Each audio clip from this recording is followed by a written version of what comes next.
أما بعد فأعوذ بالله من الشيطان الرجيم بسم الله الرحمن الرحيم قال الله تبارك وتعالى وقالت اليهود يد الله مغلولة غلت أيديهم ولعنوا بما قالوا بل يداه مبسوطتان ينفق كيف يشاء وقالت اليہود یہود نے کہا ید اللہ مغلولہ کہ اللہ رب العالمین کے ہاتھ جو ہے بندھے ہوئے ہیں، تنگ دست ہیں. غلت ایدیہم ولعنوا اللہ رب العالمین نے ان کے ہاتھ باندھ دیے اور ان پر لعنت کی بما قالو اس سبب جو انہوں نے کہا کہ اللہ کے ہاتھ بندھے ہوئے ہیں. بلکہ یداہ مبسوطتان اللہ کے دونوں ہاتھ کشادہ ہیں. ينفق کیف یشاء وہ خرچ کرتا ہے جیسے چاہے. گزشتہ آیات میں آپ نے یہود کی مذمت کو بیان فرمایا کہ اللہ رب العالمین نے ان کی مذمت بیان فرمائی. یہ اس کائنات میں، اس کرۂ ارض میں سب سے بدترین لوگ ہیں. پہلے انہوں نے مسلمانوں کے ساتھ انا، بغض اور ان کا حسد سامنے آیا اس وجہ سے کہ وہ پیغمبر علیہ السلام کو نہیں مانتے تھے کہ ہم موسیٰ علیہ السلام کی دعوت کو ماننے والے ہیں، ہم پیغمبر محمد رسول اللہ صلی اللہ علیہ وسلم کی دعوت کو نہیں مانتے. اچھا، جب مسلمانوں سے بغض پتہ چلا تو پتہ چلا کہ یہ دراصل محمد کریم صلی اللہ علیہ وسلم کے بغض میں آ کر کے مسلمان عام صحابہ کرام سے نفرت رکھتے ہیں. اب محمد کریم صلی اللہ علیہ وسلم کو ماننے کی خاطر کہ اب نہ مانیں، اس بغض اور اس حسد میں آ کر کے بعد اللہ رب العالمین پر باتیں کسنا شروع کر دی. ان کی یہ جو ان کی بےعزتی ہے اس کا عالم یہ تھا. انہوں نے کہا کہ اللہ رب العالمین کے ہاتھ بندھے ہوئے ہیں، مطلب یہ ہے کہ اللہ رب العالمین معاذ اللہ تنگ دست ہے. رب تعالیٰ نے فرمایا کہ اے میرے بندو تم اللہ کو قرض حسنہ دو. اچھا، اللہ رب العالمین کو قرضے کی کیا ضرورت پڑی ہے؟ اس بات پر انہوں نے کہا کہ یہودیوں نے کہ آپ کا معاذ اللہ جو اللہ ہے، جو رب ہے، جو خدا ہے، جو دنیا کو رزق دینے والا ہے، جو اس کائنات کے ذرے ذرے کا مالک ہے، وہ اس کمزور ہے، وہ اس کے پاس مال نہیں ہے، وہ مال مانگ رہا ہے.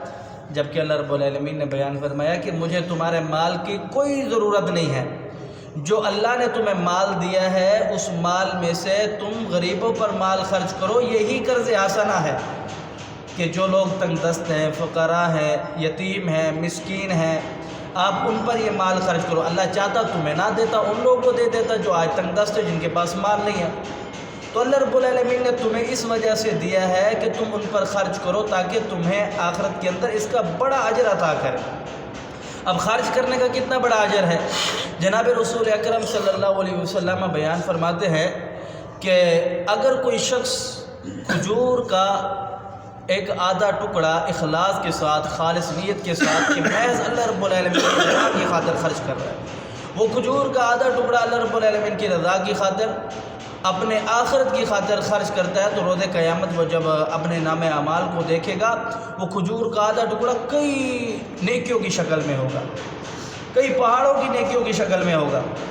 تو آپ علیہ السلام فرماتے ہیں کہ یہ کھجور کا جو آدھا ٹکڑا ہے اس کی پرورش اللہ پاک اس طرح کرتا ہے جیسے گھوڑے کی بچے کی پرورش کی جاتی ہے. اور گھوڑا شاہی سواری ہوا کرتا تھا اس وقت، سب سے بہترین سواری جیسے آج جہاز ہے، اسی طریقے گھوڑے کی اہمیت ہوتی تھی، بادشاہوں کی سواری گھوڑا.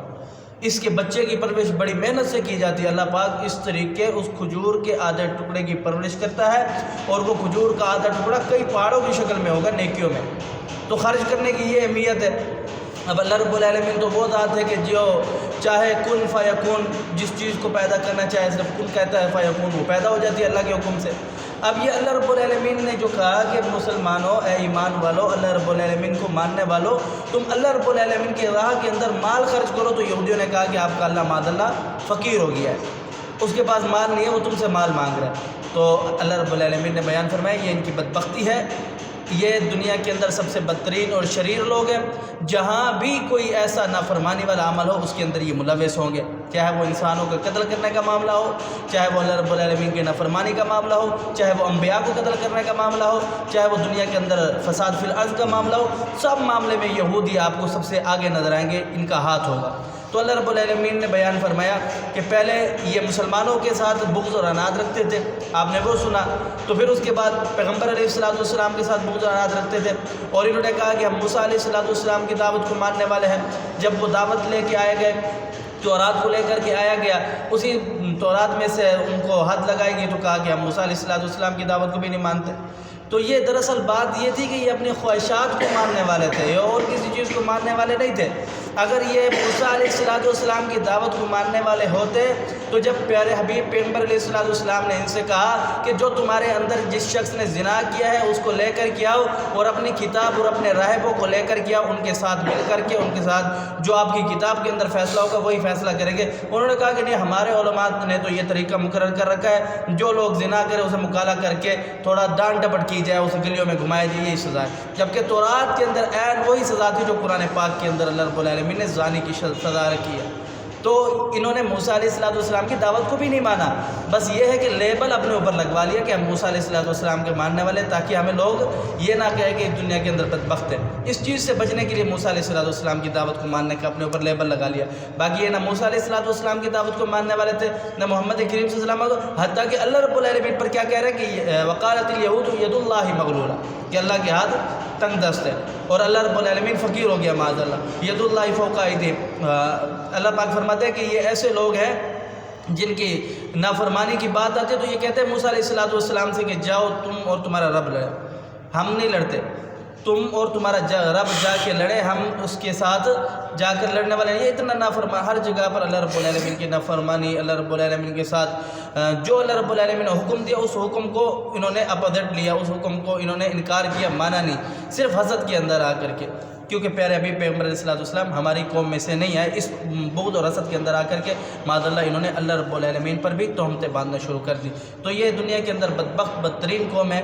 اللہ رب العالمین بیان کر کے مقصد یہ بیان کرنا ہے کہ ان قوموں سے بچا جائے اور ان سے عبرت حاصل کی جائے کہ یہ اللہ رب العالمین نے ان کو کیوں بدبخت قرار دیا، ان کاموں سے بھی بچا جائے۔ اللہ سمجھنے عمل کی توفیق دے۔ اقول قولی ھذا استغفر اللہ لی ولکم ولسائر المسلمین۔